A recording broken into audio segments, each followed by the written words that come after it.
बिस्मिल्लाहिर्रहमानिर्रहीम। नाज़रीन, मैं हकीम मोहम्मद शहबाज हूँ। आपको हमारे फेसबुक पेज और यूट्यूब चैनल पे खुश आमदीद। तो एक मर्ज़ है, दिल का मर्ज़ जो है इस टाइम आम हो रहा है। दिल में दर्द होता है, दिल की धड़कन जो है तेज़ रहती है। तो उस हवाले से मैं अर्ज़ करना चाहूँगा कि दिलान सिरप जो है अबकरी के हवाले से अगर इसके 1 से 2 ढक्कन जो है पानी में डाल के 3 टाइम पी लिए जाएँ तो दिल का मर्ज़ जो है ऐसा ऐसा ख़त्म होना शुरू हो जाता है।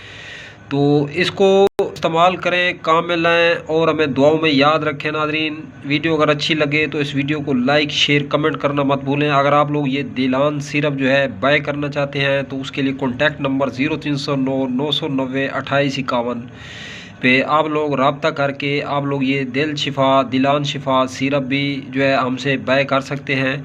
तो अगर आप लोग हमारे हाथ की कोई बनी बनाई मेडिसिन या ब्रांड के हवाले से जो है परचेज़ करना चाहते हैं तो उसके लिए कॉन्टैक्ट नंबर 0309 990 2851 पर रब्ता करके जो आसानी से आप लोग हमसे मेडिसिन परचेज़ कर सकते हैं।